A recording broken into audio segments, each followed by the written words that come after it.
Good morning, students. So today in this video lecture, we will discuss about hydrological cycle. Basically, hydrological cycle is a part of hydrology. So before starting hydrological cycle, first of all, I would explain what is hydrology. तो जो अपनी hydrology होती है वो एक civil engineering की branch है that deals with the running water on earth surface, also the factor affecting running water and what are the sources of running water like oceans, river, ponds, lake and many more. तो जो hydrology branch है वो basically running water से deal करती है. Okay, then we will start what is hydrological cycle. तो जैसा कि तुमको स्लाइड में दिख रहा होगा कि एक हाइड्रोलॉजिकल साइकिल बना हुआ है जिसमें तुमको सन शो कर रखा है, कंडेंसेशन शो कर रखा है, प्रिसिपिटेशन, स्नोफॉल, ट्रांसपिरेशन. तो सबसे पहले मैं एक्सप्लेन करता हूँ कि हाइड्रोलॉजिकल साइकिल क्या होता है. तो hydrological cycle is a continuous circulation of water from atmosphere to the earth and from earth to the atmosphere. जो वाटर का कंटिन्यूस सर्कुलेशन है अर्थ सरफेस से एटमॉस्फेयर में जाना, एटमॉस्फेयर से वापस अर्थ सरफेस में आना, कौन कौन से फिनोमेना टेक प्लेस होती है उस साइकिल में, उस पूरे साइकिल को अपन हाइड्रोलॉजिकल साइकिल कहते हैं. तो जैसा कि तुमको दिख रहा होगा जो सबसे फर्स्ट फिनोमिना होती है वो जो अपनी होती है फर्स्ट फिनोमिना वो अपनी होती है इवापोरेशन एंड ट्रांसपिरेशन. क्या होता है इवापोरेशन और ट्रांसपिरेशन? तो जो सनलाइट है, सनलाइट की वजह से जो अपना सरफेस वाटर है, सरफेस वाटर में अपना ओशियन आ गया, रिवर आ गया, जो भी सरफेस वाटर तुमको दिख रहा है वो सारा सरफेस वाटर के अंदर आता है. जैसे रिवर है, ओशियन है, पॉन्ड्स है, लेक्स है. तो सबसे पहले जो सनलाइट होती है उस सनलाइट से जो सरफेस वाटर है वो क्या होता है, सनलाइट से जो सरफेस वाटर होगा वो इवेपोरेट होगा. इवेपोरेट होने का मतलब है जो अपना सरफेस वाटर लिक्विड स्टेट में है वो गैस स्टेज में कन्वर्ट होता है. ठीक है. देन ट्रांसपिरेशन क्या प्रोसेस है? Transpiration also a part of evaporation. तो ट्रांसपिरेशन और इवेपोरेशन में डिफरेंस ये है कि जो इवेपोरेशन होता है वो सरफेस वाटर की सरफेस से होता है, यानी जो रनिंग वाटर है या जो स्टैंडिंग वाटर है लाइक ओशियन, रिवर, उनकी जो सरफेस से वाटर है वो लिक्विड स्टेट से गैस स्टेट में कन्वर्ट होता है. That is called evaporation. Transpiration में क्या होता है, जो अपने ग्रीन प्लांट्स है, जो ग्रीन वेजिटेशंस है, जो प्लांट्स है, उनकी जो लीव्स होती है उन पे जो स्टोमेटा बना होता है, जो उसमें पोर्स होते हैं, वहाँ से जो वाटर इवोपोरेट होता है उसको अपन ट्रांसपिरेशन कहते हैं. ठीक है. But basically the difference between evaporation and transpiration is that transpiration is a phenomena that take place both during day and night. But the evaporation is the phenomena that take place both during day and night, but transpiration is the phenomena that take place only in presence of sunlight. यानी कि जो transpiration process होता है वो सिर्फ दिन में ही अपनी होती है, और जो इवेपोरेशन प्रोसेस होती है वो दिन और रात दोनों जगह अपनी इवेपोरेशन प्रोसेस होती है. Then after transpiration and evaporation, transpiration evaporation के बाद क्या होता है, सबसे पहले अपना कंडेंसेशन होता है. कंडेंसेशन का मतलब है कि जो भी अपना लिक्विड वाटर है, जो भी लिक्विड स्टेज से गैस स्टेज में वाटर गया है एटमॉस्फेयर में, वो एटमॉस्फेयर में टेम्परेचर के इफेक्ट से, प्रेशर के इफेक्ट से वापस गैसीय स्टेट में कन्वर्ट होता है. देन क्लाउड्स का फॉर्मेशन करता है. तो ये तुमको क्लाउड्स दिख रहा होगा. ठीक है. छोटे छोटे क्लाउड्स बनते हैं. देन ये सारे जो क्लाउड्स हैं वो पास पास में आके एक बिग क्लाउड्स का निर्माण करते हैं. ठीक है.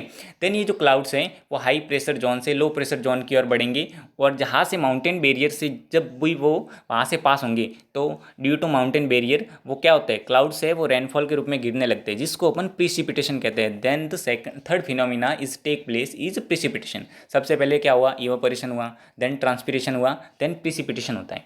प्रिसिपिटेशन में be in term of rainfall, rainfall की टर्म्स में हो सकता है. अब प्रिसिपिटेशन में भी क्या क्या होता है कि सपोज तुमने देखा होगा कभी कभार जो बारिश है वो धीरे धीरे गिरने लगती है, कभी बारिश बहुत तेज़ से होने लगती है, कभी तुमने देखा होगा कि स्नोफॉल होने लगता है. There are various types of precipitation like drizzle. Drizzle एक फॉर्म है रेनफॉल का, जिसमें क्या होता है जो अपना ड्रॉपलेट्स की साइज़ है बहुत छोटी होती है, 0.5 माइक्रोन से लेस देन होती है. जो इंटेंसिटी ऑफ रेनफॉल होती है वो 1 mm/h होती है.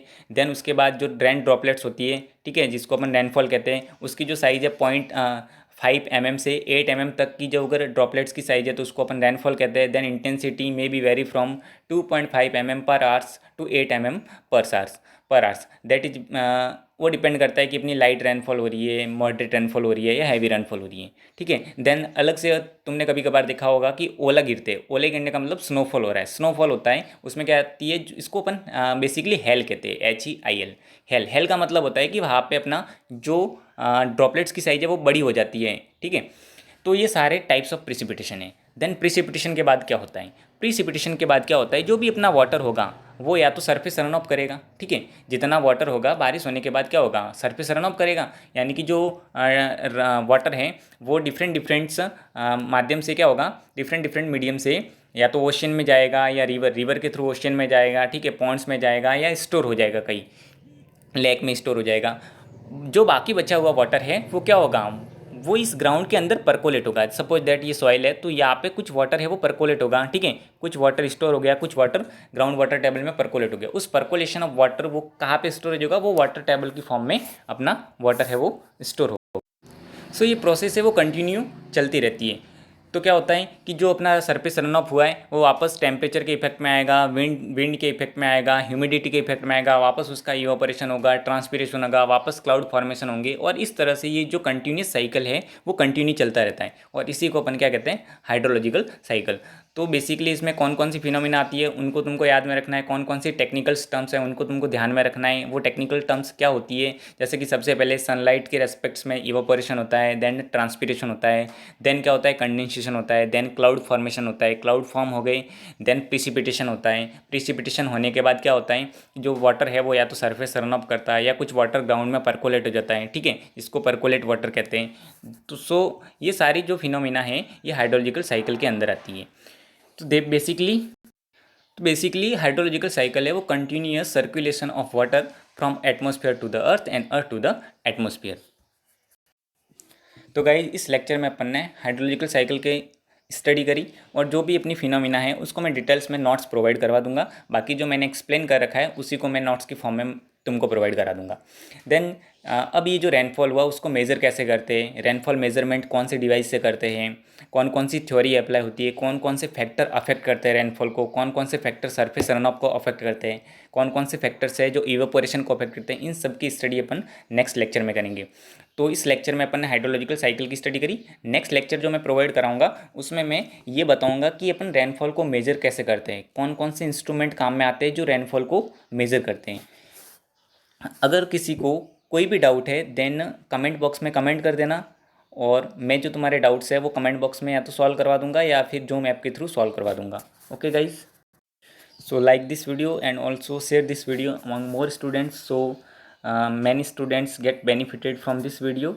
And also I will provide next video on rainfall measurement, and also there are many videos relating to rainfall measurements and also canal designs.